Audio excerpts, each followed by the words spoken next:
Hey folks, welcome back to another brand new episode of CPOV Autographs 201.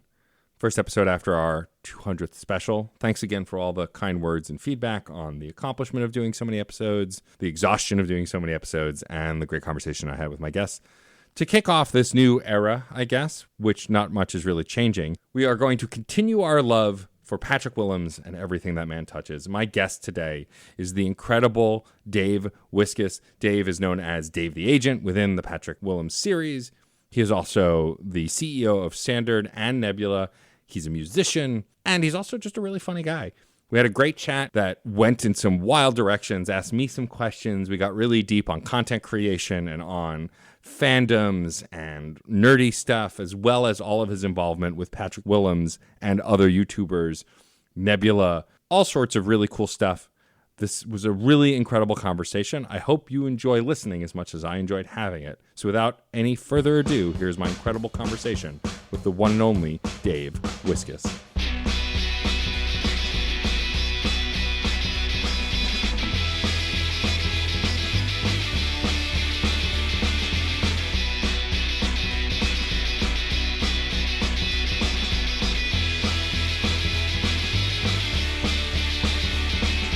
I'm just very excited. I'm talking with the incredible Dave Wiskus, a.k.a. Dave the Agent, as most people know him, famously Dave the Agent. Dave, I'm so excited to be chatting with you. Thanks for being here. I'm so excited to be here. That sounded insincere. I'm sorry. I am so excited to be here. Is that better? There it is. I didn't mean to sound insincere. I was just trying to be, I guess, glib. I don't know. Glib. be the famous agent that you are. A little aloof. A little aloof, a little mysterious. Got to keep that aura about you. I have been a fan of you in the show, in Patrick's show, for a long time. I had the pleasure of meeting you at the live New York screening of the film, which was a delight, and I'm really excited to have you on the show. I want to start by actually talking about something that I feel like I haven't heard you talk about that much, because I see you in Patrick's videos, and that's the fact that you are the Nebula guy. Like, Nebula is your brainchild, and I would like to know, first of all, tell the audience a little bit about what Nebula is, why it's different from other streaming services, and then go into a little bit about how it came to be. Where did Nebula come from? People who know me from the Patrick stuff, the people who know me as Dave the Agent, it's often a surprise to them to learn that I actually am Patrick's agent. That's not just a bit. That really is the thing. I run a company called Standard, and I work with a bunch of YouTubers, primarily a couple of podcasters. And it started as a side project when I was doing the professional music thing. I used to work in the tech industry ages ago, and I had a bunch of friends with tech podcasts. I had a podcast called Unprofessional, which was very specifically not a tech podcast. It was where we could talk about anything but work. And through like that doing media stuff and knowing tech people doing tech podcasts, I kind of wound up in this strange position where I was helping my friends book sponsors for their shows, mostly because they were more popular than me, and it gave me access to sponsors for my show. Right. So I could yeah, you want those guys? Well, let's sneak one of mine in there too. That's nice and cheap relative to the total price. And then the sponsors would be like, yeah, okay, fine. And yeah, whatever. Yeah, it was a way to leverage up. And I did this very successfully for a couple of years. People liked what was happening, and they recommended me to friends. Then I wound up working with YouTubers, and it was around the time when I was getting really into YouTube. I think 2012. I was living in Amsterdam, and somebody sent me a video. And I realized, oh my God, videos on YouTube don't just have to be about cats. That was sort of the stereotype at the time. There's a ton of informational, educational stuff out there. I kind of fell down a rabbit hole of watching all of that and fell in love with it. And when I got connected with a podcaster who was a YouTuber and started working with him on his podcast, and he introduced me to more YouTubers, for me, getting to meet everybody in that YouTube world was I'm fanboying out. These are all the people I watch on YouTube. I wanted to be like these guys. I had a YouTube channel for a little while. I thought it was a total failure. In retrospect, I look back and no, I had a banger channel if I just stuck with it. I gave it up because I'm only getting 60,000 views per video and I'm 4 videos in. Why am I not exploding?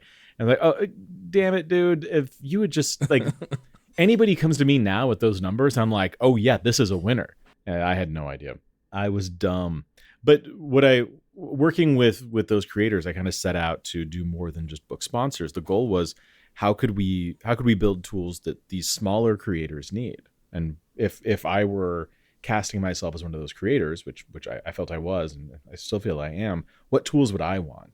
What do I wish I had? Right. And along the way, we had conversations with various companies about streaming, like building streaming projects or doing licensing for the rights for certain videos. Like the thing that became Peacock, Comcast reached out because they wanted to buy licenses to a bunch of our creators' videos, and it didn't really make a ton of sense. And they wound up not following through on any of it. But we kind of felt like, well, we had been approached by, let's say it was Vimeo or so. Yeah, Vimeo, about doing a streaming video service for one creator. And that guy makes a video every 6 months. It doesn't make any sense to do a service. But it only really makes sense if it's all of the, oh shit, we should just do that. And so I went to the creators. I'm like, hey, what if we just built our own streaming service? As if that's the easiest thing in the world to do. Right. Like, let's just do it. No problem. Well, Vimeo had made it seem like it would be incredibly easy. So everybody got really excited about it. I'm like, oh shit, okay, let's go. And then about 10 minutes into it, realized Vimeo was not the right answer. But I had all of these excited people. Well, fortunately, I come from the tech industry, so I know a thing or two about software, and started assembling my software development Avengers, and got a minimum viable product together, got it released, and then we did this Curiosity Stream bundle deal, and the thing just exploded. None of us could have predicted how big this would get. Our goal was that someday, like in 10 years, we could get to like 100,000 subscribers. That'd be huge. The goal for the first year, right, optimistically, was 10,000. And here we are 3 years later, over 500,000. And that's amazing. Yeah. Our monthly recurring revenue is bananas and growing. Like, I don't know mentally and emotionally how to process the way this is clicked together. But what we started with was, what if we just had a streaming service we could put our videos on? And of course, well, if you're going to do a streaming service, you have to do originals, and it has to be ad-free because you're competing with the ad-supported stuff that's on YouTube. So there's your value proposition. And we can do extras. Right. We built out this concept of Nebula Plus. And now with shows like Jetlag, we've got what we're calling Nebula First, which is, it's a show that lives on YouTube, but it's a cliffhanger-driven show where the next episode is always available on Nebula a week before the public version.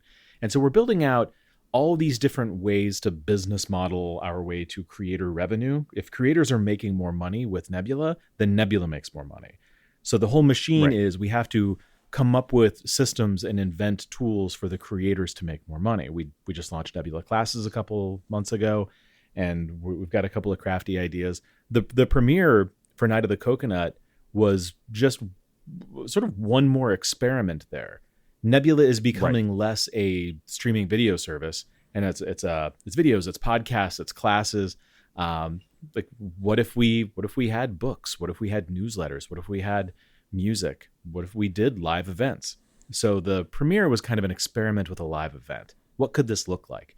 And I mean, you were there. You saw how well that went. People loved it. It was amazing. Yeah. Oh my God, it was so let's cool. do 1 million more of those. Abigail Thorne, Philosophy Tube, is doing a play. We are producing this play called The Prince in London. And I don't know if I'm allowed to share how well it's doing, but it's doing really well. It's been promoted in public exactly once.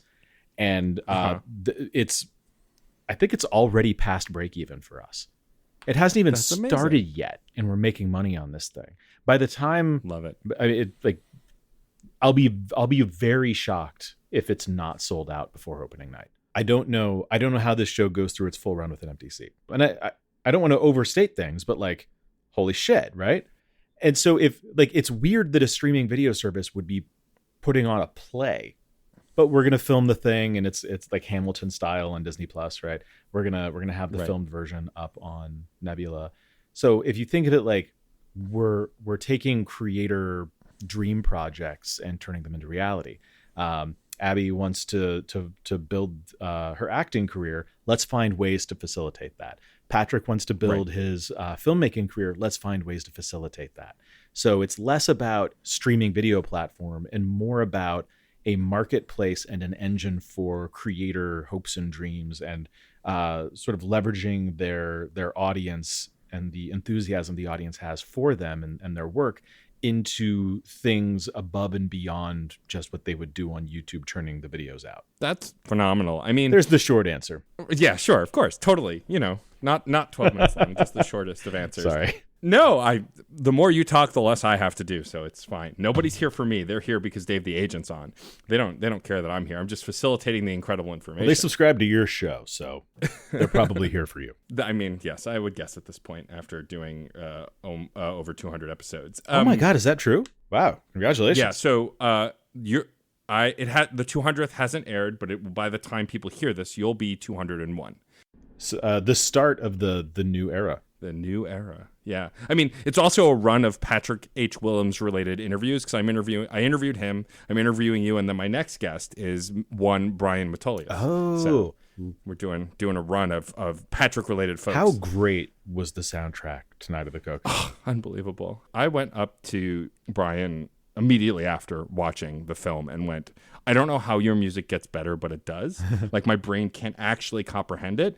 And then his poor partner, Brian's like, and I can say this now because it's already been announced. Brian's like, Matt, can I show you something cool? But you can't tell anyone. I was like, okay, what's up? And Brian's partner sighs and he's like, look at this, and showed me the prototype for the vinyl. And I was like, that's so cool. And of course I kept my mouth shut, but like now it's officially announced. I have reserved my copy. I'm very excited. Are you doing the brown vinyl or the yellow vinyl? The yellow vinyl. The yellow just looks too sweet. I couldn't, like, it's practically a gold record. Yeah, because it's Mondo gets the brown one. I think Nebula gets the yellow one. Is that right? I think that's correct, but I also clicked the link and clicked purchase. I didn't think much about it beyond that. Fair enough.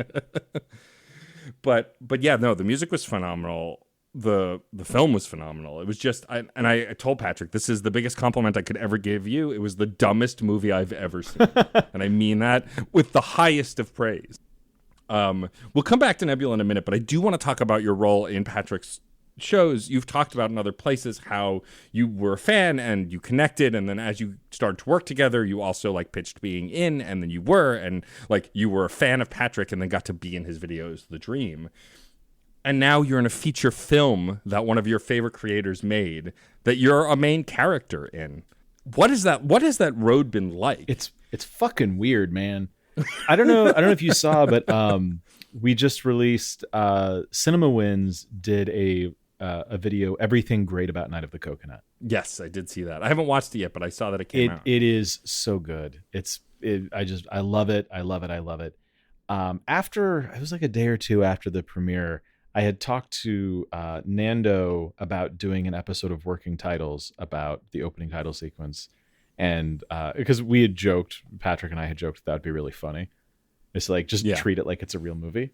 I mean, it's a real movie, like, treat it like it's a thing. Yeah. And of course, Nando was like, oh, I'd love to do that. And so we got him the video file and he did it and he played it totally straight. It was great.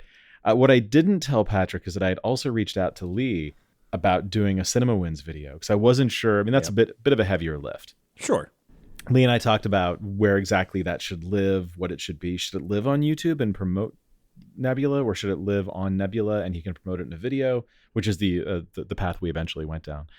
But I finally got to watch it. Like, I've been waiting, bated breath for this thing. Finally got to watch it, and I agree with everything he said. And it was fun to kind of rewatch the movie without rewatching the movie, like a greatest hits moment by moment kind of a thing.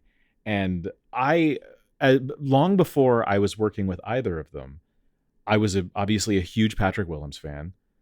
Watching his videos and wishing I could find an excuse to be in one. Like, I feel like the last 5 years of my life have just been me scheming and stacking the deck so that I could be in this movie. And also, I'm a huge Cinema Wins fan. I watch every Cinema Wins video. I watch every Patrick video. These are two of probably my two favorite YouTube channels. And I don't mind sharing this because I've told Lee. But if my wife's out of town, I tend to fall asleep. I'll just put on a long YouTube video and like fall asleep to that. And it's almost always Cinema Wins or maybe Alt-Shift-X. But I've fallen asleep to Lee talking so many times. To get to sit down and watch a Cinema Wins video of him talking about my performance in a movie where I play myself as the agent of Patrick Willems in a movie directed by Patrick Willems. It's a real, like, it feels like I'm at YouTube fanboy fantasy camp. Yeah, it's a real joy. It's awesome. It's also, I think I told you this the night of the premiere too, but you have one of my favorite gags. You and Matt have one of my favorite gags in the whole film, and I'm a sucker for like a shush moment, and it's the moment when you're on the couch and you're asking questions, and Matt just goes shh. It's just your face when it comes. I lost my mind. That was a hard scene to film because I kept laughing. I was going to say, could you, like, there must have been so many moments where the ridiculousness of everything just struck people and they laughed. Like, I have to imagine that happened. Well, that scene we shot in our old office, the old Standard office. And but we were in sort of this transitional phase through COVID, which is why if you look, it's always a mess. We try to hide it. We shove things into corners, but the office is always a mess in that movie. But we were sitting there. I'm on the couch and he comes over and he sits down on the coffee table. The first take, he just put his finger up to his own lips and shushed me. And Patrick calls cut. And I look down and I saw there's a bottle of hand sanitizer on the underside of the coffee table. I reach down, I grab it, and I set it up, and I just say, like, clean your hands.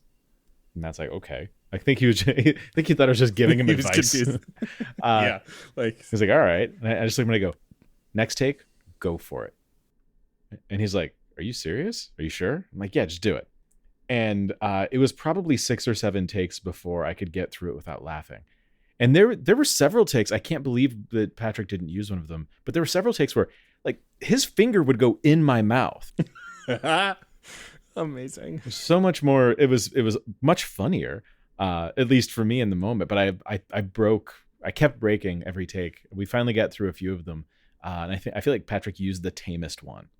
It might be because the role I play on the show, I don't get punchlines.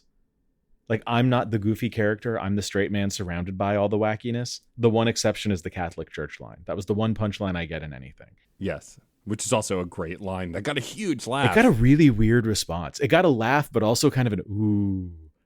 I really enjoyed that. That was an ad lib. So getting to hear the audience response in a full theater was a real joy on that one. Yeah, I have to imagine. Like, and being in the audience was a lot of fun as someone who's just been a fan of Patrick's work for so long. And I love the story that Patrick tells that you've told also of, because I was standing with Patrick's mom when you arrived. When that limo pulled up, Patrick's mom, I should say, said to me, Matt, I wonder if that's Dave the agent. And I was like, well, I don't know. It could be. And like, we're waiting and people are coming out of the limo and then it's you. And she goes, oh, that's Dave the agent. And so like your moment from the other side, just being starstruck by Patrick's mom, noticing you. I lived the other side of us being starstruck at you. And it was such a sweet, wholesome moment. It's very funny. I love it. And she was the star. Oh, yeah. Which was so cool to see. Like people asking for autographs. It was so cool. It was just wonderful. She was such a delight that entire evening. Like, she came to the after party and everyone wanted to talk to her. The most frequently heard comment from our creators and like Nebula Standard staff and even the bar staff since then was just how much they love Patrick's mom. Yeah. Everybody, that's the one bit of feedback everybody had in common. They all love Patrick's mom.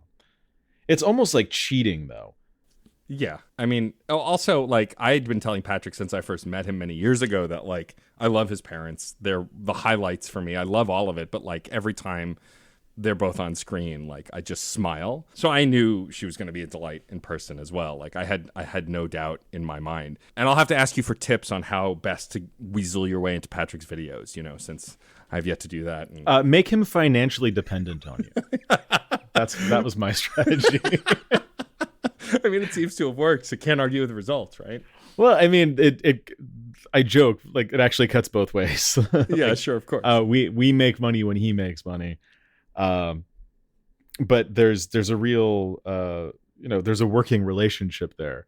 And so when I'm like, hey, maybe your sponsor rate goes up if I get well, I didn't say it like that. I had been Sure. bugging him the truth is I'd been bugging him for ages. Like like give me something to do. I'd love to be in one of these. Like that just, it looks like so much fun. Like if you ever come up with something, I'm happy to do it. Like whatever you need me for, I'm in. And it was like VidCon 2019, Sage from Just Right. I was talking to him about it. Like, yeah, what could I do there? And he's like, why don't you just play his agent? Oh shit. yeah, I guess that would do it. And so I just like I go over to Patrick. I'm like, hey, what if on this show I just played your agent? He's like, oh yeah, that makes perfect sense. Let's do that. I'm like, well, that's okay. Amazing. Okay. All right. Because the whole thing is that it's everyone on the show is a heightened version of people in his real life. Right. So I think if I have a tip here, just be more of a person in his real life. Yeah, there you go. That's good advice. to all the Patrick fans out there, track him down, find him wherever he is, and befriend him. No, don't do that. Leave the poor man alone. Let him relax. Man, nothing gave me more serotonin than seeing his Instagram stories about being in Sweden, because I knew how overworked he was, and like as someone who also hosts 4 podcasts, edits like 3 other podcasts, doesn't know how to not work, like I felt relaxed just watching him be relaxed. So that was a nice relief. Vicarious vacation. Exactly. Yeah, he needed it. I had dinner with him a couple of weeks ago. We were talking about, the future and next phase and all of that. And he kept saying to me, like, I don't want to think about it yet. Like I have ideas, but I don't want to talk about it. I'm like, no, I don't, like, we don't need to know what the thing is. Just give me a sense of the silhouette so I can start the things that I need to start. And he hand waves through like a very rough shape of something. And I'm like, okay, well, with that, we're talking about, this kind of budget, this much money, and I can go get the bits and pieces set up. So on the business side, it's I just have to make a thing make sense. The good news, I don't think Patrick would mind me saying this. I don't think it's privileged information, but Night of the Coconut was profitable before the premiere. That's amazing. That's wonderful. Yeah, I was trying to do math before the show to come up with some sense of like what the box office would be. It doesn't really work that way, right? Yeah, and it's all like it's all fucky trying to calculate this because it's a streaming video platform, and who knows, right? But if you look at the fact that he spent the last year and a half, 2 years promoting the fact that he was going to do the season finale on Nebula. All of the extra conversions that he's gotten, all of the extra sponsor rate he's gotten, there's like that is money being generated. When people sign up, they're also signing up for Nebula, and Nebula makes money on that. And you stack that across all of the people who signed up, and you stack that across like the other ways we sort of tangentially secret sauce make money in this, and you stack it against the supplementary stuff, the merch, the plush Charles, which sold out. All of these different things over the course of that whole time, him promoting that he was going to do a thing and getting the audience excited about it. By the time the movie came out, it had racked up enough revenue that the budget was way covered. That's awesome. That's so amazing. And he accidentally invented for us a whole new kind of Nebula original, this like big swing aspirational project, this the dream project thing, like what we're doing with Abby, where we can now pick out creator dream projects that aren't necessarily a logical, this is going to be a home run moneymaker, and we can get clever about how we get there. And so looking at that and imagining like, well, this did really well on this smaller budget. What if we went bigger on the next thing? I don't want to say much more than that, but like, right, for sure. I don't think anyone out there would be surprised hearing the guy who represents Patrick's business interests and the guy who runs Nebula saying that like it did really well and we want to do another thing in the future and we'd like to go even bigger. I don't think that's a headline that's going to shock people. I don't think so either. I also I just have to point out, and Patrick knows this, so I framed the look poster at that and put it on my wall. It's in my office with a bunch of other really nerdy shit. And you're on that poster. You're on a movie poster. I know. That's just like, to have someone draw you is just always the highest form of compliment for me. I've commissioned some different artworks, and that always blows my mind. There's a guy who did some fan art for Night of the Coconut. We wound up turning it into a poster. I'm not sure if we have this up yet. I know it will be up. I'm not sure if it's up yet. There's a fan art poster for Night of the Coconut that's like this sort of vaguely manga style art that just a beautiful, beautiful work. And this is a guy who did it like for fun on Twitter. He's like a real comic book artist. And just did this for fun because he's a Patrick fan. And we reached out like, could we do prints of this and sell? Because this is awesome. And so we're in the process of doing it. I don't know if it's up yet, but it will be. Is that the Ron Chan one? Yes. Is it up? So I don't know if it's up yet, but I follow Ron. I follow Ron for a long time. He's a fan of my friend's podcast, and like we've interacted on Twitter a bunch. And so like when Ron, first of all, it's always fun to me when I find out my friends who I've never spoken to about a creator are a fan of that creator also, and you just intersect in weird ways. But like, yeah, I saw him post that poster or that artwork, and I was like, that's amazing. It's so good. It's incredible. Are you kidding? Like to see these things and to see the fan reaction, people. I don't know. When I pulled up, so when I stepped out of the car, we went big. When I stepped out of the limo at the premiere, as the car's pulling up, I see the line down the block, and it hits me like, oh, holy shit! This is like, I was so worried because the tickets were free. I was so worried that people were just gonna like grab one in case they could go, and then we'd have 10 people show up, and it would look like a big dud, and we'd all be sad. Like genuinely, I was worried that would be a thing. So pulling up and seeing a line down the block of people waiting to be let into the theater and then stepping out and, giving a quick wave and walking over to the red carpet was like, how do I process this? I think when Patrick was on the show, he talked about the difference between when you have you put out a video and, 100,000 people see it or 500,000 people see it. Hell, Patrick and I were in a Mr. Beast video that was seen by like 85 million people. Right. For context, for comparison, the Super Bowl is seen by like 90 million people. Wow. And views aren't people, so who knows how many actual people watch the Mr. Beast video, but 80-something, I think it's 85, 80-something thousand views. I never, ever get recognized from that video. 80-something million views, and it never comes up. I mean, I have been recognized at a GameStop, and I had a little kid at a friend's wedding came up to me because he recognized me. That's adorable. But other than that, it never comes up on the street or anything like that. But I do get recognized for being Dave the Agent. And to step out and to see 200 people, or whatever the number was, I think it was 200 and something people that could fit in the theater, to be in that environment and then to watch the movie with fans, the difference between 200 people and 80 million, I would pick the 200 in a room every time. Yeah, absolutely. Every single time. The energy, there's just something to it. And part of it is that the movie's a comedy. Yeah. And so you get to like hear people laugh at the right moments, and the effort that you put into something, that you can hear the appreciation. Doing something in real life like that was just so much more exciting.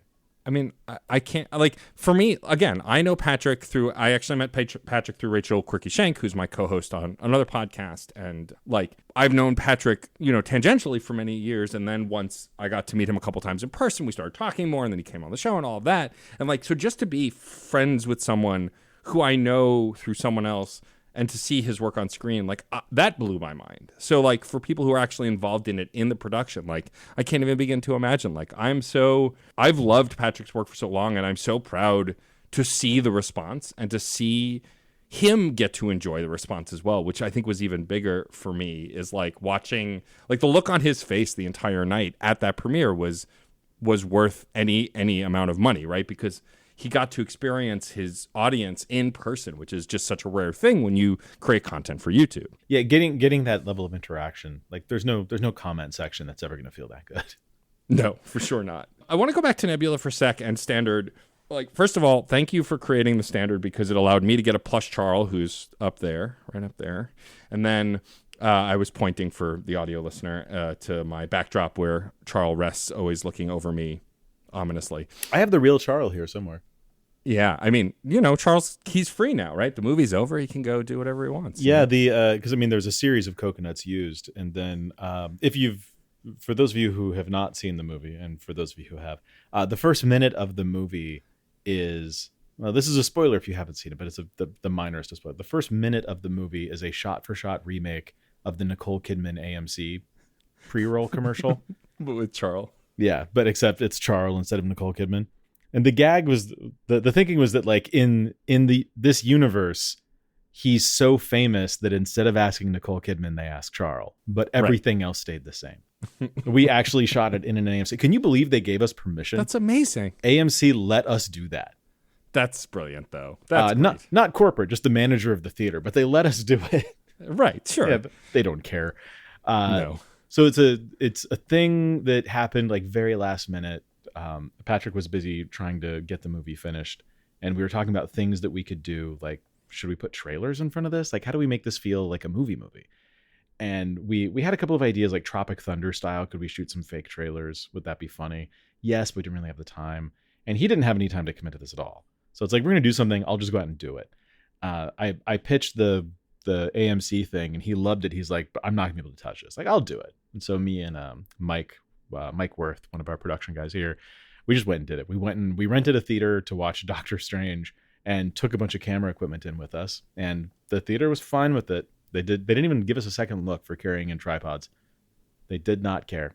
Amazing. And at one point, we're just like literally pirating Doctor Strange for about 45 seconds or so. And it's like, this feels like we shouldn't be able to get away with this. But I forgot what your question was. Oh my God. Oh no, it was fine. I was transitioning back to Nebula and the Standard, and like thanking you for creating Plush Charles pins, a mug with Patrick's t-shirt on it, which is my favorite piece of merch, because if you show that to someone who has no idea who Patrick is, they'll go, why do you have a t-shirt on your mug? And then you'd have to explain. Like, it's always my favorite kind of bit.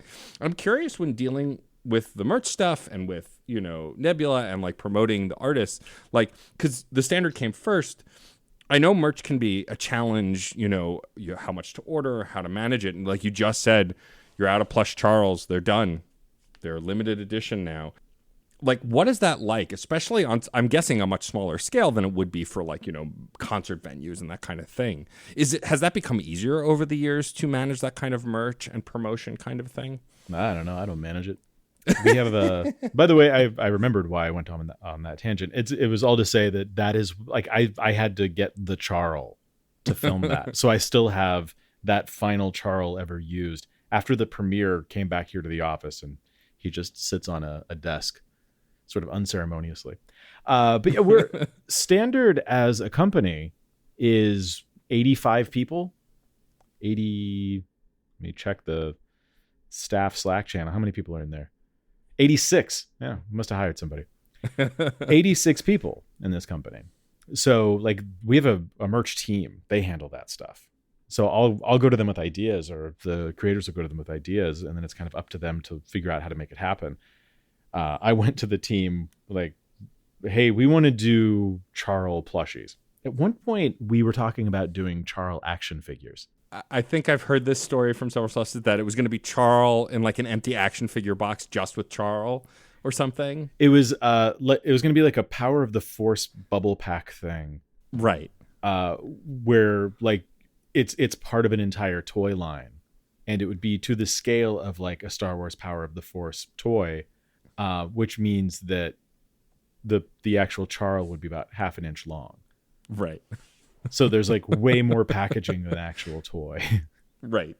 The reason we didn't do it is because there wouldn't be enough time to get them all made before the movie. And then COVID kept on happening, and the movie kept getting delayed. And turns out we would have had plenty of time. We totally should have done it. I kind of regret that we didn't. But like trying to keep all those parts managed with Nebula or with Standard, it's not just me. I sort of run around and hand wave and tell a bunch of smart, talented people the things that we want, and they go make it happen. And it's kind of like being the lead singer, where I get all the credit no matter what happens. So if it's bad, right, it's my fault. But if it's good, I get all the credit. Parts of that are fine and fun and exciting. Other parts can be a little exhausting. Sure. But the goal is to build the machine so that whatever the creators want, they can get. That's awesome. Like, you want a pony? Okay, here's how you get a pony. Sometimes you can't have a pony, and that's an awkward conversation. But like, if you're not going to get a pony, I need to have a clear, concise answer for why you can't have a pony, and if at all possible, a path to getting your pony, or building a path to a viable pony alternative. I know we were talking about merch at some point, but now I really want a pony. So like, maybe we can do like a plush pony. I mean, it was coconuts for a couple of years there. Who knows what could be next? I love plushes. I have a ton on my my Expedit, but like, what I couldn't hit buy fast enough when Patrick announced the plush Charles, and the fact that it squeaks is even better. Like, it didn't need to have a squeaker, but the fact that it does, I think, completes the package. That was such a dumb idea. It was a joke. I just threw it in there like, and it should squeak. And my exact words were, for kids. And we just thought that was funny. We just sat around. I was in the office. Patrick came by. We were filming something. I forget which episode it was for. But this often happens where we'll just like throw ideas back and forth. And he is not as ambitious in his strategy thinking. Like he doesn't assume that he can just have plush coconut toys made. Right. Or he doesn't assume that he's going to get a premiere for this movie. That's usually me going like, nah, dude, let's go big. Yeah. Let's dial this up. Let's dial this up. And to an extent, it's I get to play hype man, which is a lot of fun. And part of the joy of doing what I do is getting to see the creators enjoy their work a little bit more, or feel the rewards of it a little bit more. So sitting around coming up with stuff, it's a lot of it is me going like, yeah, we can do that. Let's do a crazy thing. Let's have fun with this. And it doesn't have to be that it's going to make giant piles of money or fat stacks of cheddar. It can and often does, but usually we just do it because we think it's funny. That's always my favorite, like, origin for everything. And some of my favorite things that I've made is like, wouldn't this be dumb if we did this? And then you do it, and then people love it, and you're like, oh shit, whoops. The striped shirt logo. I want to say that was Simon, our chief creative officer, who had come up with the striped shirt logo.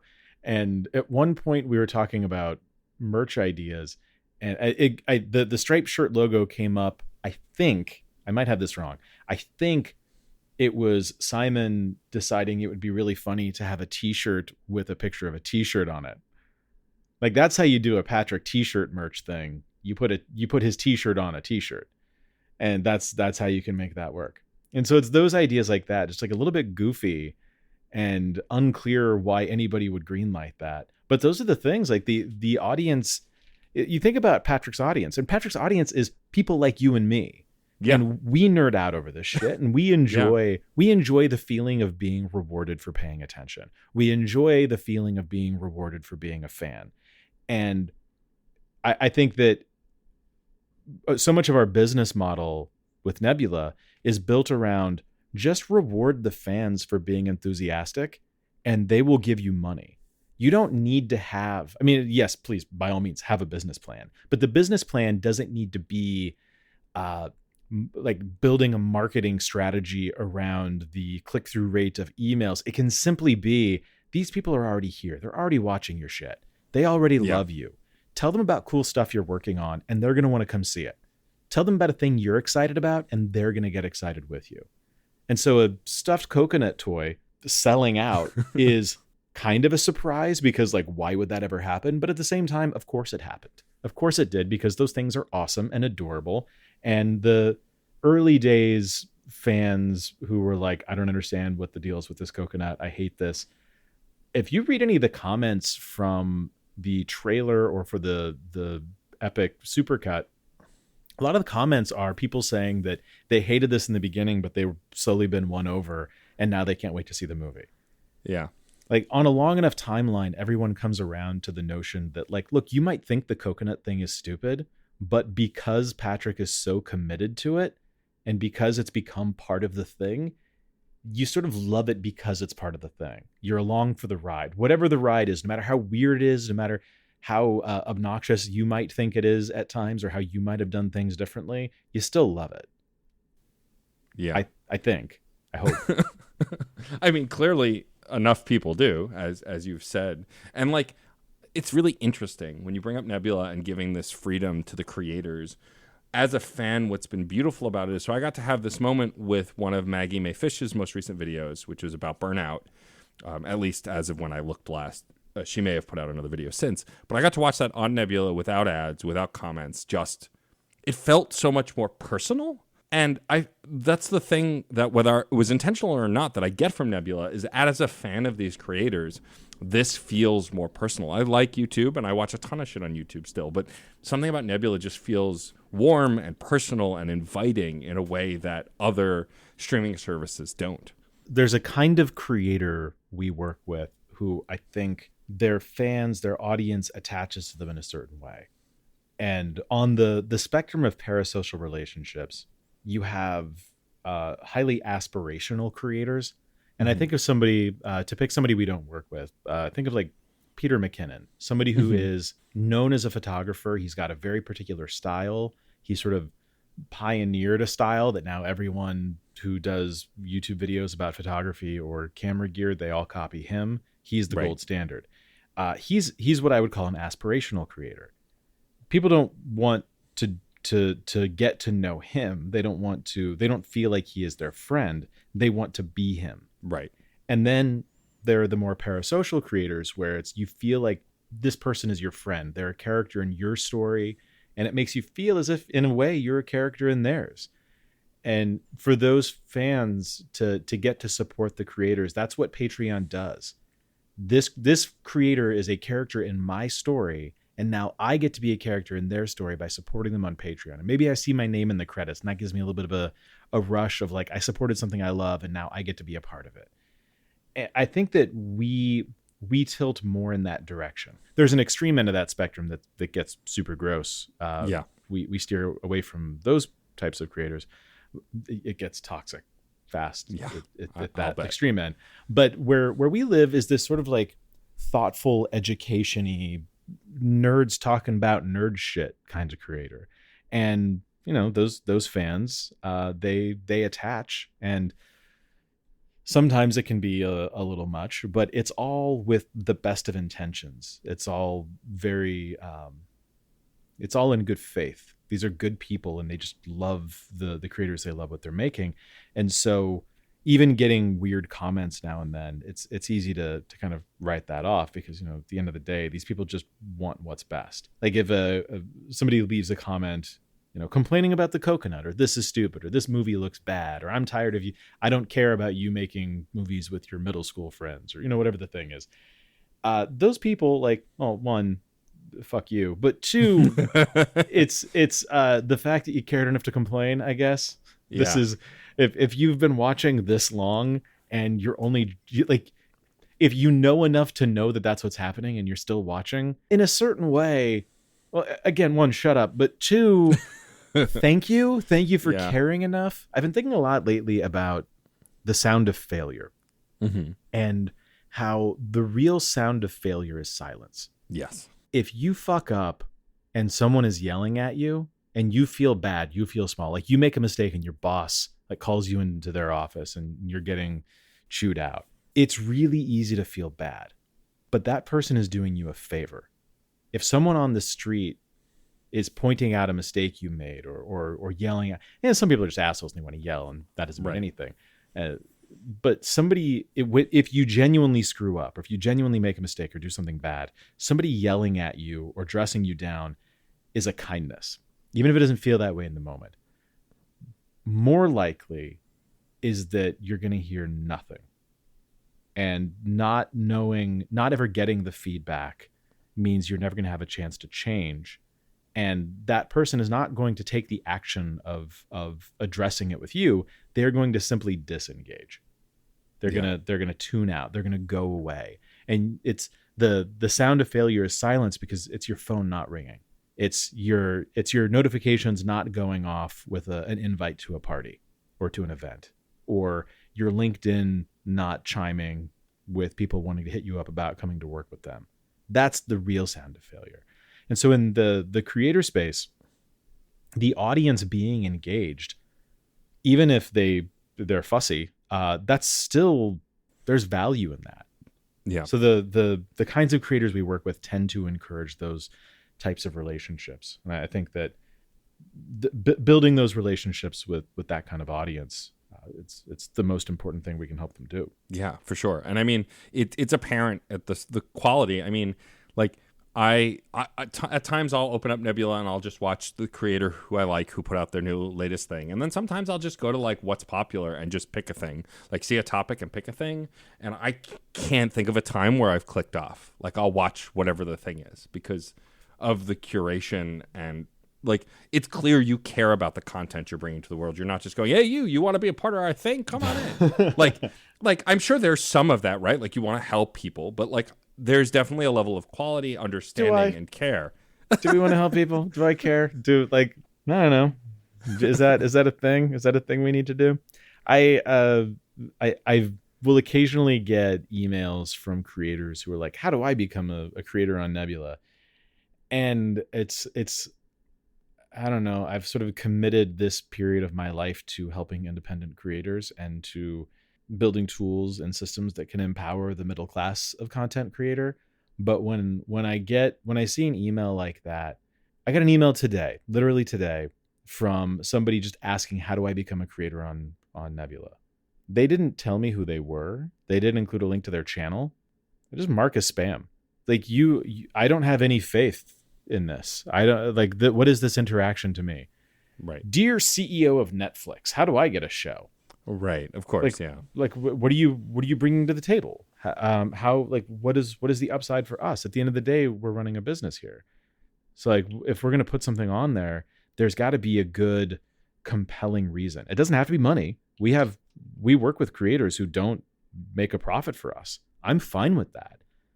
There's sometimes like people of color or people who are a part of a marginalized group, sometimes there's a really great voice and you just want to help them find more of an audience, and it's worth doing. But the idea of just like, we're out there, this isn't a charity. Right. Of course not. So I think a lot of what makes the curation work on Nebula is that we don't actually curate much of the content. We have a PJ who is sort of the content director person for Nebula. He will like assemble what the rails are and making sure that like there's things floating up and like green lighting new originals we curate in that way. But we mostly just curate the creators. Like we're very selective about who we work with. And as long as we're good about those selections, then the content is always good. Like you can click on any random Nebula video and it's going to be pretty great because the creators are pretty great. And we feel pretty good about that. I was talking to a YouTube executive about the differences between the challenges that YouTube faces and the challenges that Nebula faces. It comes as a surprise to people often that we are so friendly with YouTube, but like we're YouTubers. Of course, we're friendly with YouTube. We will do everything we can to be friendly with YouTube. They love us and we love them. They're actually really supportive of Nebula. A couple of YouTube executives came to me complaining about streaming quality because they were trying to watch the new episode of Jet Lag. And it turns out there's a CDN issue. We got it fixed. But YouTube executives came to me because they were so desperate to watch something on Nebula. So, it's all good. We're very close friends. But I was talking to a YouTube executive about the differences between the challenges that we face and the challenges they face. And the thing that came out of it, that they very much acknowledge that the average quality of a video on Nebula is much higher than the average quality of a video on YouTube. Like if I wrote a script that sent you a random YouTube link and I wrote a script that sent you a random Nebula link, chances are the Nebula video is going to be way better than the YouTube video. Correct. So that's our approach to curation is you just get good people and they make good things. I mean, it's that simple. Why didn't I think of that? But I genuinely mean it. Like I really do love Nebula. I'm someone also, and I'm curious actually, as someone who also clearly, like me, is terminally online and can't turn their brain off and has to watch tons of things all the time and consume. I don't watch as much TV as I used to. I watch TV with my partner a lot, and like I watch the big tentpole stuff because I'm a fanboy. But like when I'm relaxing at the end of a long workday, I pull up YouTube. I look for a creator to see if they put out a new video. I check my subscription page, and I watch something there more often than not. As someone who's always done that, do you find yourself more continuing to lean towards that kind of content versus watching the latest movie or the latest TV show? Or do you not kind of separate it that way anymore? You just watch whatever you're in the mood to watch? I mentioned earlier about 10 years ago, I was introduced to YouTube, and I became a fan of a lot of these creators, and like really fell in love with all the great educational stuff that was on YouTube. When I was a kid, I'm a high school dropout. I didn't do well in school, not because I was dumb, but because like the structure didn't work for me. Right. And there's like social stuff and whatever. I don't want to make too many assumptions about your audience, but I'm assuming there's one or two people out there who might be able to identify with the notion of not being especially cool in high school and not quite knowing how to handle that. Yes. And that was certainly me. I was very socially awkward and socially anxious, and I couldn't hang, and I had to get out. But I would like turn on PBS, or I'd find documentaries, and I had a Mead composition notebook filled with notes I had taken from things that I learned watching Bill Nye the Science Guy. Oh, I love that. My heart. I would watch it every day, and my rule was I had to find like 5 things I could write down. And this is just a thing that I did. I really wanted to learn, and that was a fun way to learn. And I was sad at 15 that there weren't more things like that, because all we had was cable. The internet wasn't really it was in its early stages, but not super useful for this. And so hitting a point over the last 10, 15 years where this kind of thing on the internet could be so accessible and so, I guess, possible, it makes me really happy. And I've gotten to work with Bill Nye, which was an absolute dream come true.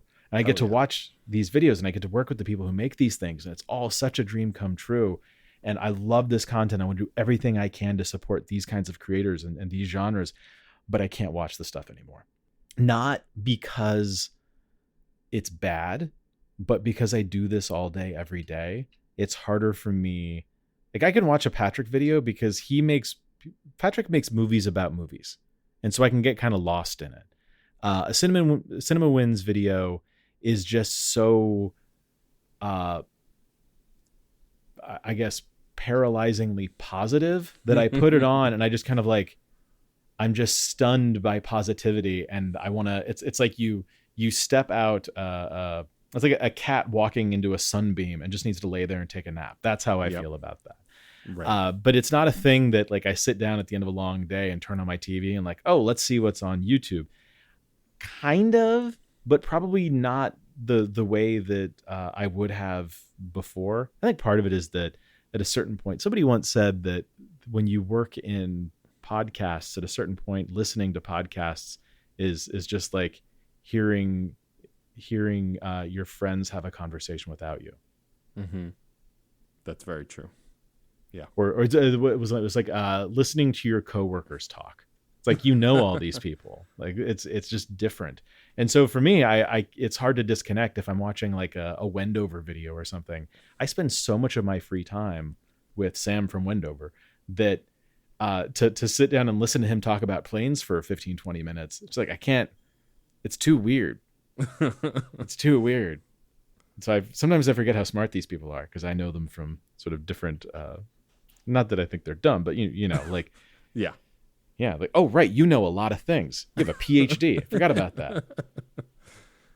So like a lot of what I watch, I want to disconnect from work. I want to disconnect from what I was doing all day. So going home and watching more YouTube, I will for work, but in relax time, like let me put on The Boys or Stranger Things or whatever, the tentpole stuff, like whatever people are watching, I'll just put that on.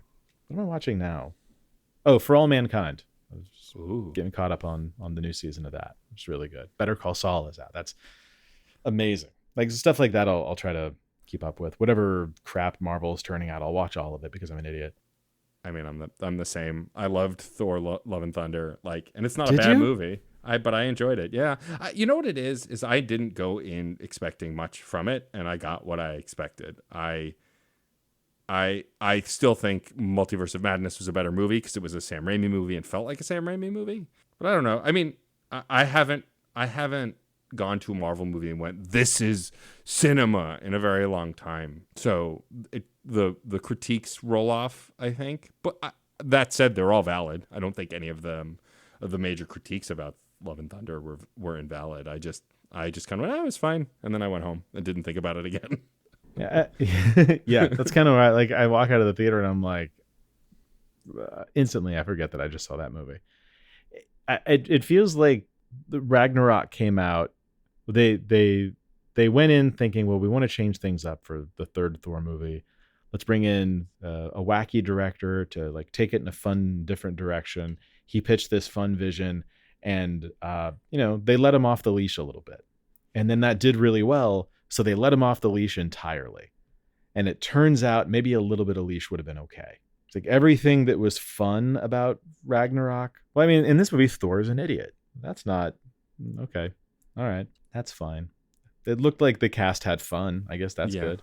Yeah. I mean, I think also, like, Thor did stupid things in Ragnarok, but he wasn't an idiot. He was like a lovable himbo. Like, he meant well, and he made good decisions, and then sometimes made a few bad decisions. Whereas in this one, it was just he didn't know anything, and it was odd, that kind of further degradation of how he could make good decisions. Yeah. It feels like, in general, Marvel has had a couple of big hits as a result of bringing in directors with like a wackier or more colorful vision, James Gunn and Taika Waititi, and they decided, like, okay, let's have directors really leave their mark on a thing.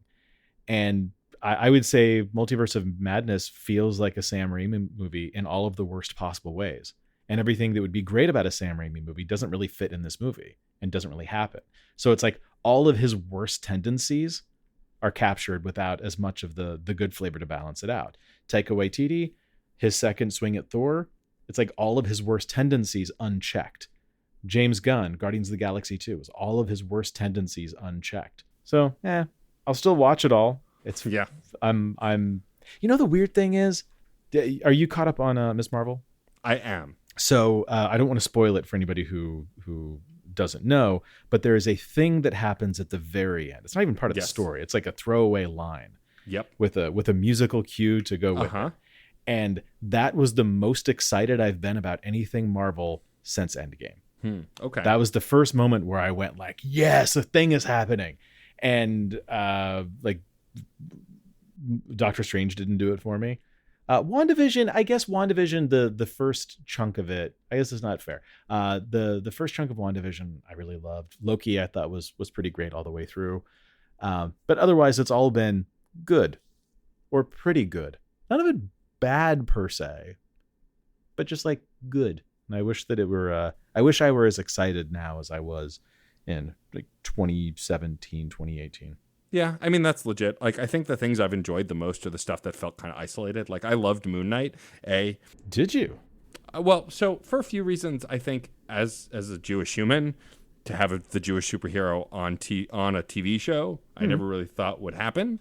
And though they got some of the Judaism stuff wrong, they took a good swing at it. And like, I don't know, I like Oscar Isaac, and I thought it was an interesting study on its own. And I really liked Ms. Marvel also because it felt pretty contained. But like, my favorite Marvel movie in a long time was Shang-Chi, because it was just a cool action kung fu flick that didn't really have much weight on the rest of the MCU. And like, that was kind of a release for me, like a reprieve. All the bigger storylines took a break. Yeah. And so I don't know. I don't know what but that said, I don't even know what I want from it. Like, my favorite film of the year is Everything Everywhere All at Once, because it was just awesome and so different from everything else. I still haven't seen it. I know I need to. It's on my up next on my TV. And every time I sit down to watch it, something happens. It's been weeks I've been trying to watch this, and I haven't been able to. Well, I hope for you that you get to, because it was phenomenal. But like, I couldn't even tell you why that movie. I'm sure someone much smarter than me could tell you why that works and other things don't. But I can't. I just know I liked it more. Then again, I also loved the Venom movies, and they are not good. They are bad movies. Objectively bad movies. But I absolutely love them. And it's not in an ironic, it's bad, I love it. Like, I enjoy those films. So, like, maybe my brain is just broken. I don't know. I think that we just have to consume the best we can with what we love, because, like... the rhyme or reason to, I mean, there's no ethical consumption under capitalism, so it's all just like, whatever. We're just trying to figure it out. How did you feel? I don't think I want to ask this question. I love when guests ask me questions, please. When you think about the stuff you watch, what you say, no ethical consumption under capitalism. How do you decide what is worth your time? What a great question. Because there's the tuning out and turning off your brain but there's so much stuff. Do you decide based on brand name? Is it like Marvel made it, so I'll watch it? I'm definitely guilty of that. Yeah. I mean, well, for the Venom movie specifically, Venom is one of my favorite characters. I'm a 90s kid, like Wolverine and Venom. Like, I'm very predictable. And so, like, that was the big impetus to watch that. And the fact that they were, like, fun to watch just made it worth it. But I don't know. I think, like I was saying before, I watch a lot of YouTube because it's shorter form and I can kind of just do it while I kind of work on other things. And I don't watch a lot of appointment TV except with my spouse. That dictates a lot. My spouse has incredible taste. They're an actress and they've worked in podcasting for a while. And so like they just know stuff about stuff. And so I trust them to like direct me. When it's on my own, it's really the recommendation of people I trust a lot of the time. Like, especially like I have a video game podcast. And so like most of the games I play, like if I get a code for something to talk about it, of course I'll play it and give it a shot. But like most of the stuff I play lately, it's like if someone's really enthusiastically interested in it and I trust their opinion, even if I don't always agree with it, I'll check that stuff out. And like the stuff that's been outside my comfort zone has been all that stuff.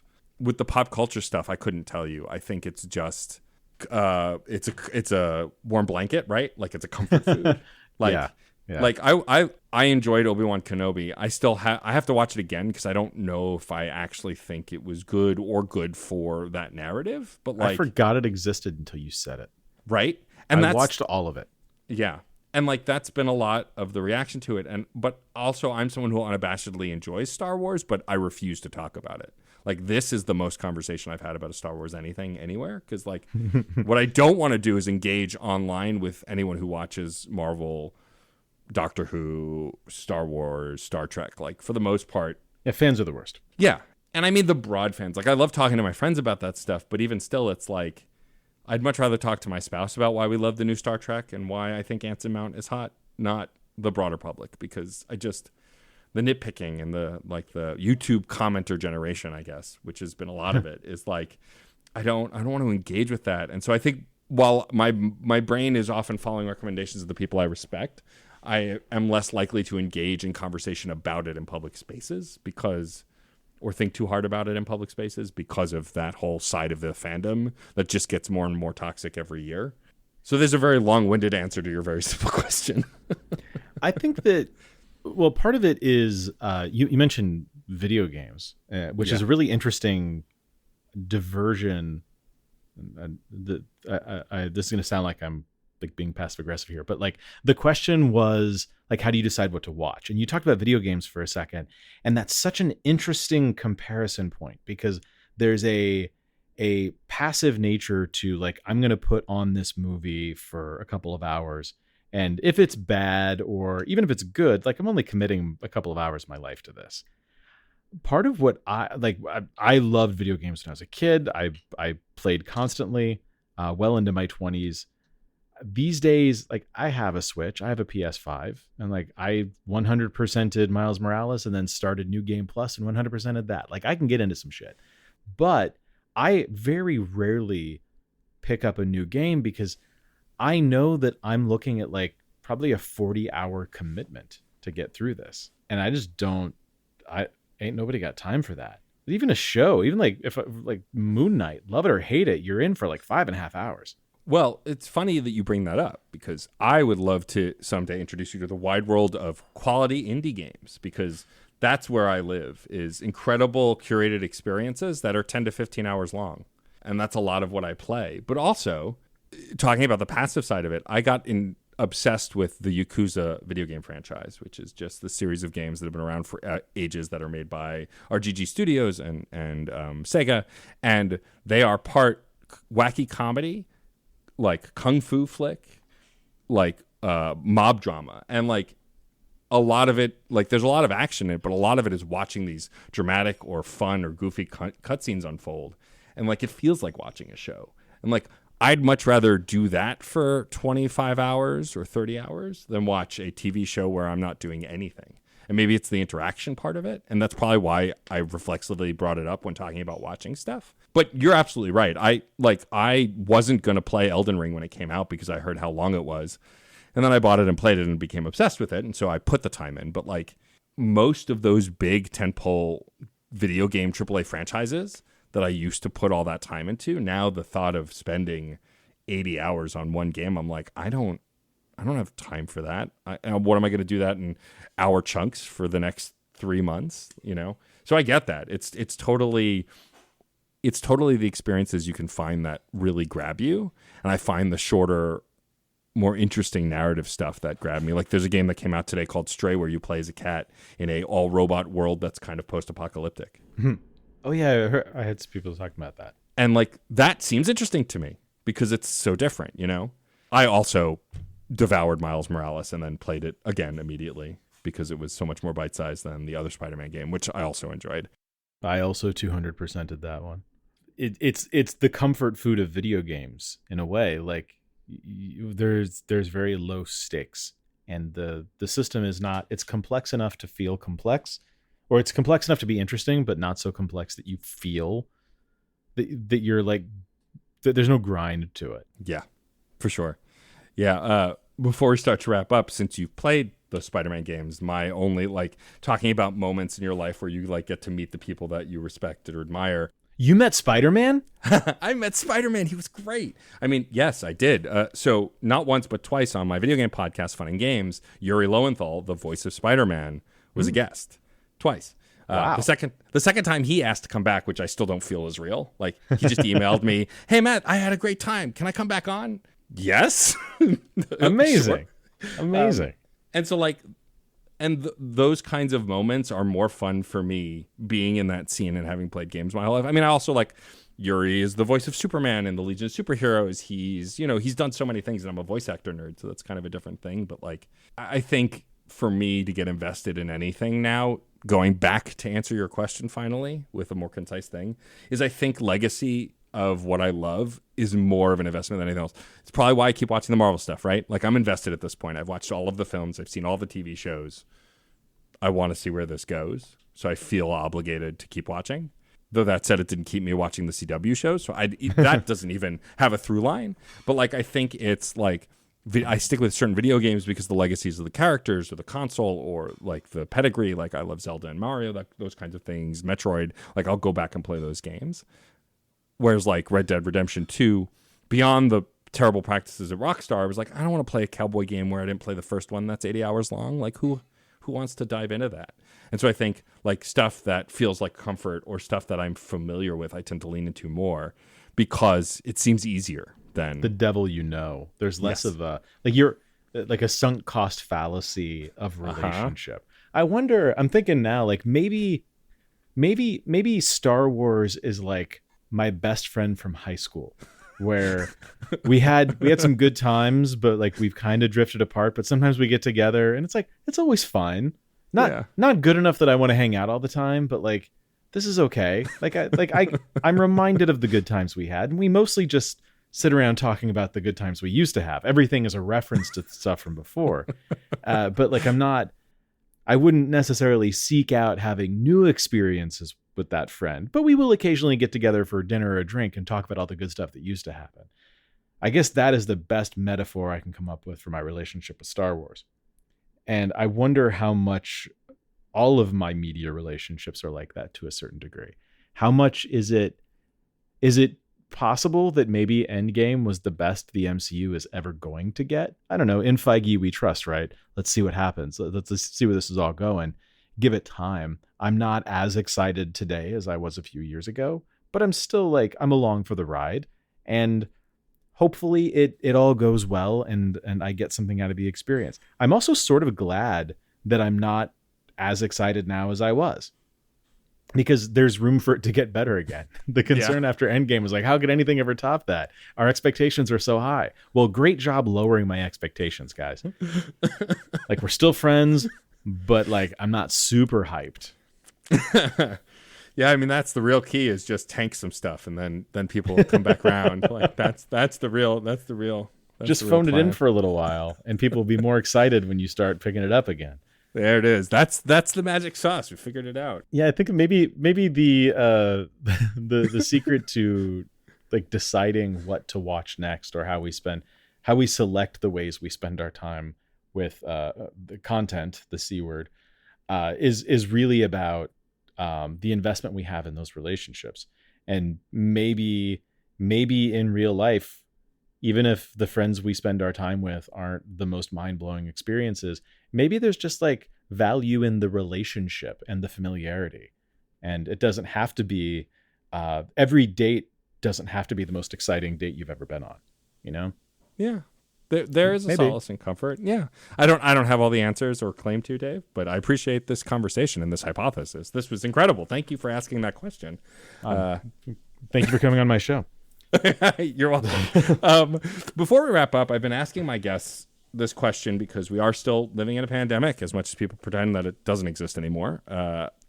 And so please get vaccinated, boosted, wear a mask, all of that stuff. But I like to look on the positive of as much as I can. And while the pandemic was hard for all of us in a multitude of different ways, I like asking guests their golden lining moment, their like moment in the pandemic that like, if it weren't for the pandemic, this might not have happened. This is a good thing, or like this good thing happened during this terrible time.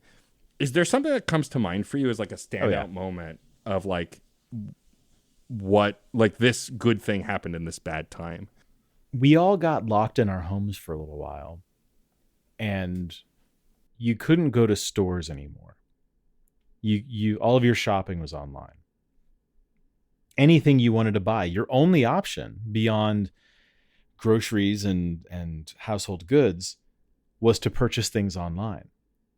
And you couldn't go to movie theaters anymore. So if you wanted to watch a movie, you had to watch your movies online. The entire world moved onto the internet. Human interaction was replaced by Zoom.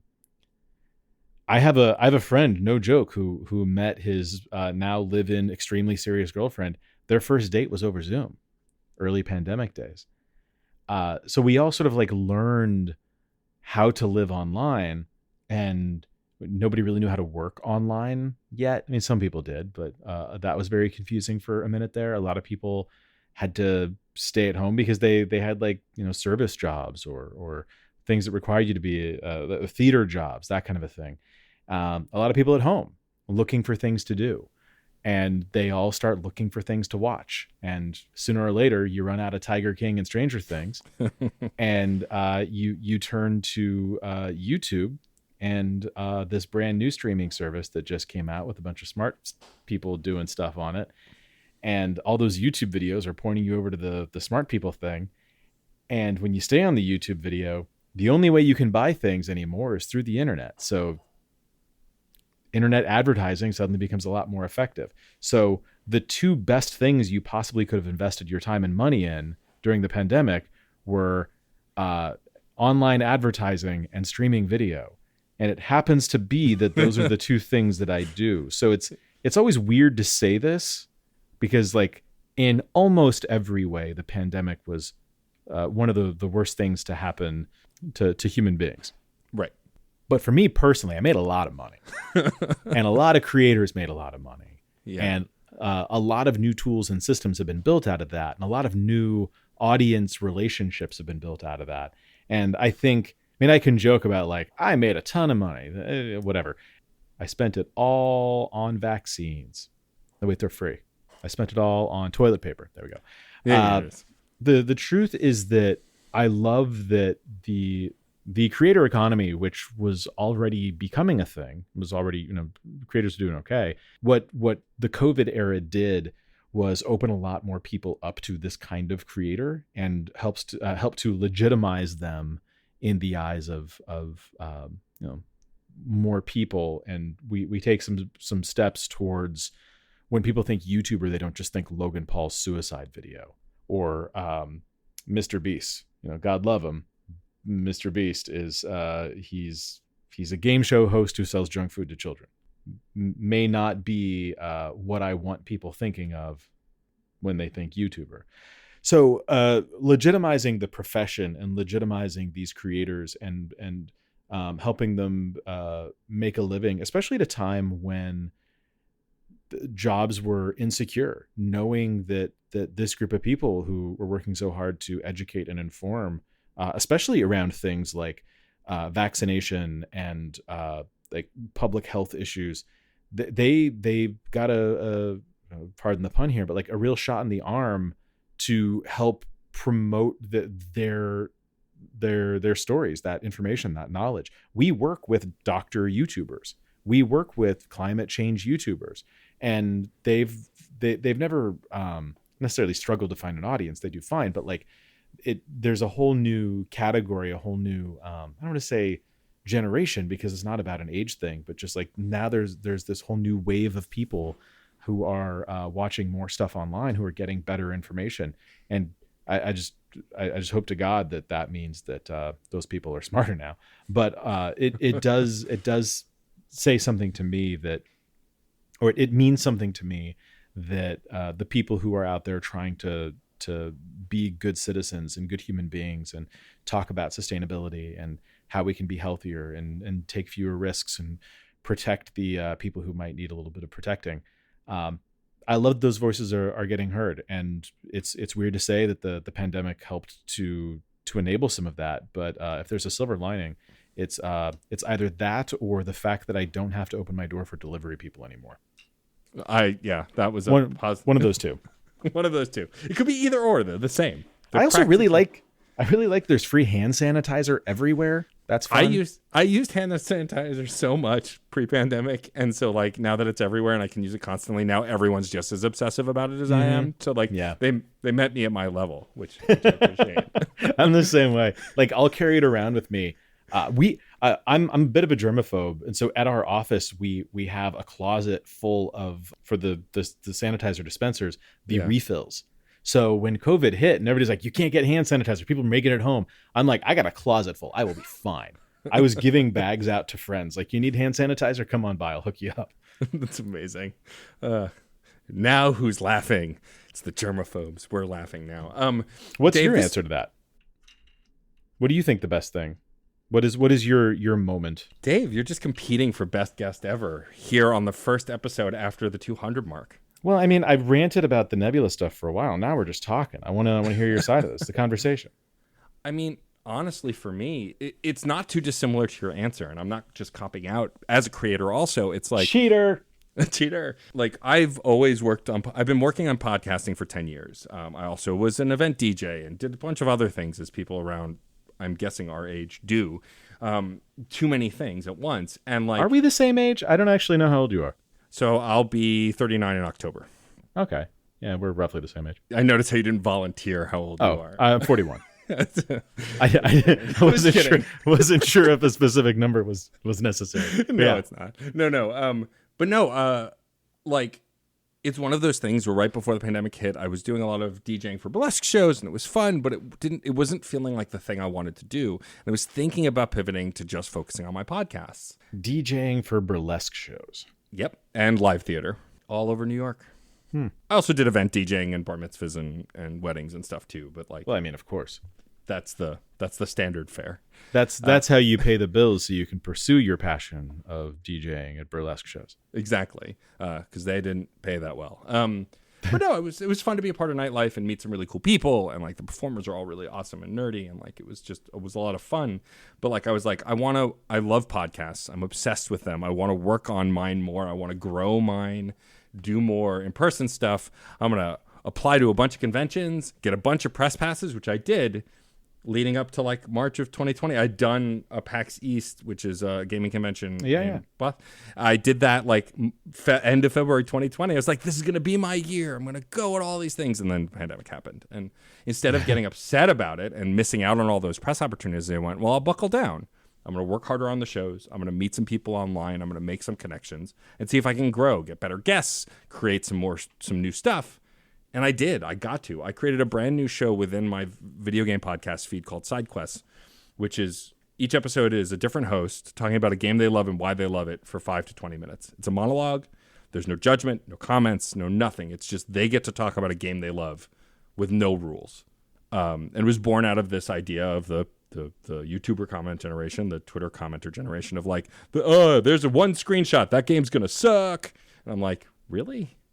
The negativity is necessary on the one screenshot from the franchise you love that you know nothing about the new game? So I created this series, and it's wildly become one of the things that the more people ask me to be a part of now. And I just produce the thing. I just put it out. It's their voices. And like, I've been able to put a ton of marginalized voices in that. I get to handpick who I want to be a part of it. So like I can curate it to not just be all straight white dudes. And some of my best friends are straight white dudes, but like trying to diversify the pool. And like, if not for the pandemic and me really getting to buckle down on creating that series, it would have never taken off. We've now released 161 episodes of it. Wow. Which is wild to me. It airs 3 times every 2 weeks with the 4th episode instead being the main show, Fun and Games. It's how I got to meet Yuri Lowenthal and get him to come on the show, is through friends I made doing that show.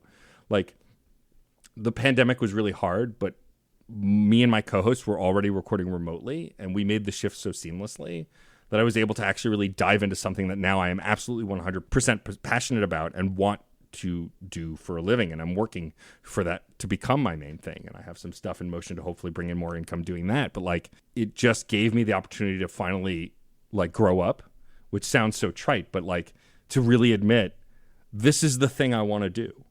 And now I can do it and put 100% of my attention into it, which was not a thing I did before the pandemic started. And it's all audio stuff, no video stuff? It's all audio stuff. Why?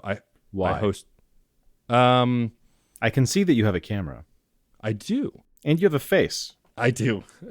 Shocking for many, I know, that I actually have a face. It's always been odd because I've never had the skill set to edit video. I'm sure I can learn, but I've always been really good at and talented at editing audio. It's also kind of the same thing, especially if you're doing YouTube stuff. Yeah. You mostly edit to the audio. I think a podcast editor would probably be a better video editor for YouTube than like a film editor would be. That's good to know. I've never known that. Yeah, because like the way to, here's a pro tip for any aspiring YouTubers out there, or for any creators who are looking for, I don't know, pro tips. When you think of your video, it's a visual medium, and you should optimize. You should take advantage of the visual medium. And if you're not doing interesting things visually, go make a podcast instead. What are you doing? However, that said, a lot of people will watch YouTube videos with the screen off. My advice, if you are a YouTuber, whenever possible, if you're doing video essays or whatever, if you can make it so that your video fails gracefully to being a podcast, you're probably going to get a better retention and a more attentive audience than you would if the videos like required visual attention the entire time. Some people treat video as more of a lean forward experience, and some people treat video as more of a lean back experience. And if you can capture both, that's a good thing, not a bad thing. Well, it's funny you bring that up. So there's a video version of this on my YouTube channel. My YouTube channel's got like 30 subscribers. It's a thing that I have, but I export this and it's a still image of the show art and then the audio. So if people want to listen via YouTube, it's available. And I do that with, I think, at least one of my other podcasts. And so I think the short answer to why no video is just it's been easier for me to do audio. Libsyn does export automatically to YouTube, but you have to set up a bunch of stuff. But I've dabbled with doing video stuff, and it's just when you really know how to work within a medium and you just go, I know how this works. It just seemed easier than doing a video version as well. I've dabbled with doing live events, and now that I'm actually getting press passes to convention and I've done a few live panels that then I convert into audio podcasts as well, I've dabbled with the idea of doing more video stuff and more live stuff, but it's just the passion has always been audio. This is I'm already like mindful and self-conscious of the fact that I made a joke earlier about making a ton of money off the pandemic, because people are going to potentially, I have a dry sense of humor, and I'm a little worried that people are going to take that seriously. I don't, especially after I say this. There's a lot of money in YouTube. There's a lot of money in video. I worked for years in podcast, and I've worked for years in video. And I currently, because Nebula, we handle both. Like Nebula has a whole podcast section. There's a lot of money in video. It's not even close. There's just a ton of revenue potential. The podcasts that have had the most interactions, and that the podcast network itself has a YouTube video, and we've done animated talking heads for a lot of the shows and stuff. And so like that's gotten some response, and my video game podcast automatically exports to its YouTube channel, which currently has 300 subscribers. So like not nothing, it's something. And so like I'm easing my way into it, but I hear you. And yeah, I've absolutely dabbled with the idea. And as I kind of shift more towards it becoming more and more my focus, I do want to dabble more in YouTube. So I will take that with me, Dave the Agent. I appreciate it. The biggest podcast I ever worked with was doing pretty respectable numbers, couple 100,000 downloads per episode, and was making sustainably probably 40 to 50,000 per episode on sponsorships across a couple of different sponsors. Like you got to book like the 3 spots to fill in the thing. The most successful video creator I've worked with peaked at about 350,000 for a single video. Wow. Yeah. Every single person, well, think of it this way. With a podcast, the first 1,000 people who listen, think of your 1,000th download with a brand new podcast you put out. That 1,000th download, I guarantee you, is somebody that you convinced to go listen to your show. Yeah. Either you had another show and you promoted it, they heard about you and actively sought you out by clicking a link or following the link in your profile or whatever it is. You earned that listener. Yeah. On YouTube, you upload a video, you hit publish, and if it's good, the algorithm robots will go out and find you 5 million people to watch it. Right. Yeah. There is a system. There's this excited little robot puppy that wants to make all of the viewers happy, and it just brings those users videos that they'll enjoy. And if your video is a video that kind of person enjoys, man, that robot puppy is going to find every one of those people and bring them your video. And that's how the whole machine works. Whereas on podcasts, like it's such a chore. And I don't hate podcasts. Quite the opposite. I grew up on podcasts in this section of the industry. I was a podcaster before I ever did YouTube stuff. But my take on it is that the thing that makes podcasts great, that decentralized nature, is also like the worst enemy of the podcaster. And as much as YouTubers love to complain about the YouTube algorithm, the fact is, like, that algorithm, that's the reason you have a business, buddy. That's the whole thing. You did not go out. Well, I'll see creators complain about, well, complainers. Sometimes I see complainers create, but I'll see complaints about the algorithm is suppressing my video. It's not bringing me as many views as I used to get. And it's like, nobody owes you a view. No, nobody owes you anything. You didn't earn that audience. You feel like you did. The system has tricked you into thinking you earned it. In a way you did. You made good content, and the system went out and found an audience and then kept showing more of that audience, more of your stuff. Good for you. But it's not the same thing with podcasts. With podcasts, right. Like, you really have to work. If you're making money doing podcasts and nothing but podcasts, I have serious respect for that, because I know how hard it is. I know how much work goes into getting anybody to listen to anything you do. Yeah, I mean, I think for me also, though, is because I'm also a producer and an editor and like a marketer. Like, I know how to do the other stuff besides just talking into the microphone. That's where you have to. Yeah, that's where the money is. Like, I want to make money editing and producing shows. If I can get someone to pay me to host my own show, great. But like, that's not the goal. The goal is to get paid to do the other stuff and then use that money to grow the things that I'm working on. What if you could? What if you could get paid just to make the things you want to make? Would you give up the editing work? I mean, sure, I think so. But I don't know. I actually enjoy audio editing, so I enjoy that work. So I don't know that I would give it up. And I'm editing for a bunch of shows now, and I'm working on some contracts for some other stuff coming up. And so, like, I don't know. That's a good question. I'm playing like Dave the Agent / psychologist here. If you lived in a world where you could choose between editing a bunch of other people's shows and sort of blue collar style, like you're working a job, right? Like, you're keeping the lights on, you're good. Or building a business around the things that you want to make, like building your brand and like empire building is a little bit, maybe a bit of a stretch, but that kind of vibe. Like, you're out there, you're creating something that can maybe run without you when you want to take a vacation. You take 2 weeks off and the machine kind of keeps running. You're making that passive income, and you get to retire early or focus more on the other things that you want to build. Like, which of those paths is more interesting to you? Obviously. There's no wrong answer. I sort of set it up like there is a right answer, but there really isn't. I mean, I think I like a hybrid of both, but obviously if I could just get paid to create the shows that I make and like hand over the reins when I want to go on vacation, that kind of thing, instead of banking 4 episodes and scheduling them all before I go anywhere. Yeah, of course. That's the ultimate goal, is to do that. And I've been working to figure that out, I think. But again, I don't know that I would give up the editing completely. I mean, I edit my own shows, but not all of them. I share that duties with some of my co-hosts too. My take on this has always been, what I tell YouTubers all the time is the first person you need to hire is an editor. Yes. And I hear, like once a week, I hear every week, I couldn't get somebody to edit my show because the way I edit is special. No, yeah, I learned early that that's not the case. Like, you can absolutely teach someone to edit something the way you want it to be edited. I used to be very like, I don't know, delicate about that. Like, well, maybe if you, and these days I've hit a point where I'm just like, no, it's not. You're not special. Your editing is, you might do things differently, but somebody could come along and copy you. Yeah. You're not so special that you're uncopyable. Like be honest. Are you such a 1 in a billion genius that no one could ever edit a video like you? And the thing that really makes your channel special is how great you are at editing. None of the other things matter. It's just the editing is what makes you great. You couldn't hand that off and focus on the writing.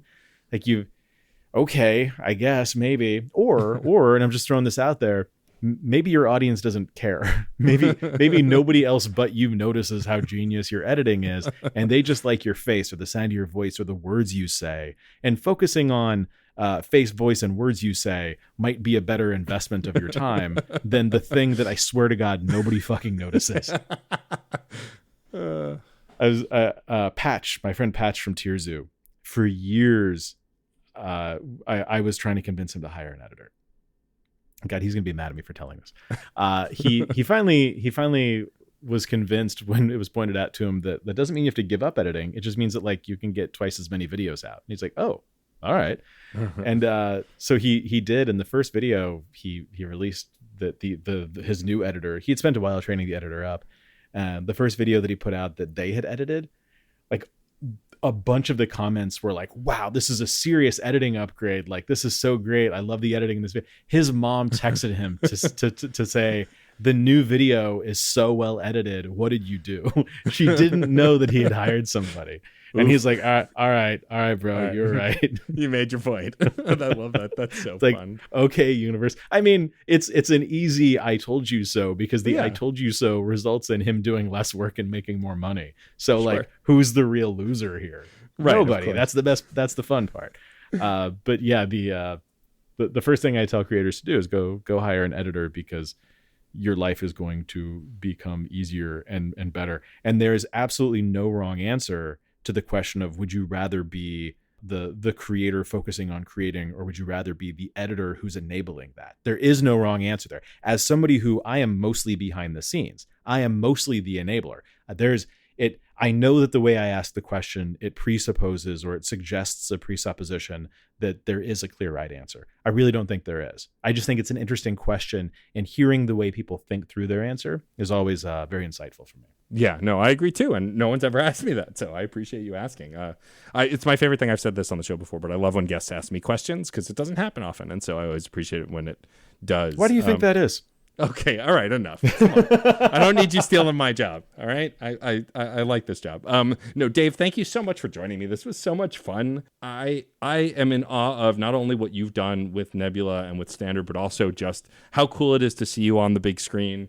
You are a delightful human. I'm so glad to have gotten to meet you and to do this.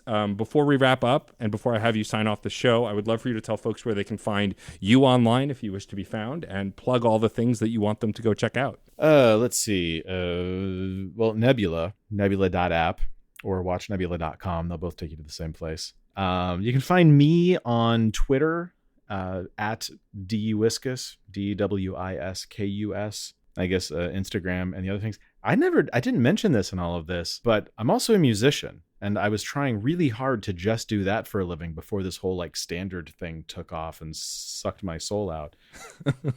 If you want to hear the stuff the band's called Airplane Mode, airplanemode.com, or at Airplane Mode on the social things. We put out a record right before COVID, which was such a great time to release a record. We got to play exactly 0 shows to promote that. But airplanemode.com will take you to our YouTube channel. There's some videos up there. We're on Spotify and all those things. I tried to convince Patrick to put one of our songs in the movie, but alas, didn't work out. But yeah, those are the places you find me, I guess. Mostly on, if I'm engaging in something, it's probably Twitter. Although I have a rule about not reading tweets, so if you tweet at me and I don't respond, Twitter for me, it's a write only medium. That's a legit way to use that platform, and I get it. It's not a rule I can stick to all the time. I do read the tweets, even though I know that I shouldn't read the tweets. But every time I see something, I'm like, what the fuck is that guy? You know what? That's on me. I broke rule 1. Not his fault. That's on me. All right. That's me. I get it. That's where you can find me. Twitter and Nebula. Well, I'm definitely going to check out Airplane Mode because I'm a big music nerd. I had a music podcast before I had any other podcast, so I'm definitely going to check out Airplane Mode now. I'm excited for that. And you'll have to come back to just talk about music next time because I'm a big music nerd too. But the last thing I'll have you do is actually born out of my now on indefinite hiatus music podcast, which I say that way because that way I don't have to admit that it's ended. I feel that way about my podcast. Right? It'll come back someday. Someday.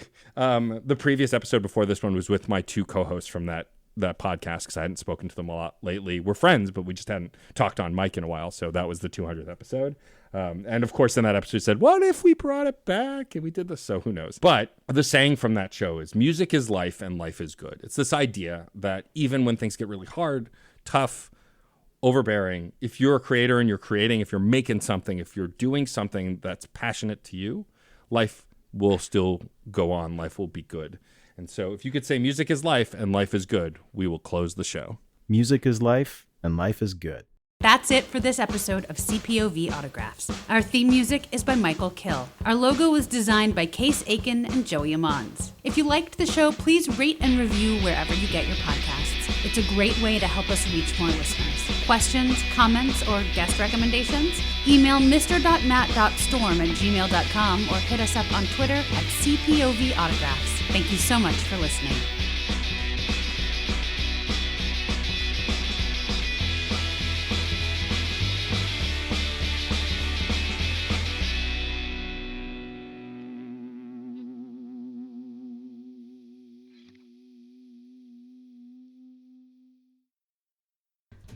Hey there, Screen Beans. Have you heard about Screen Snark?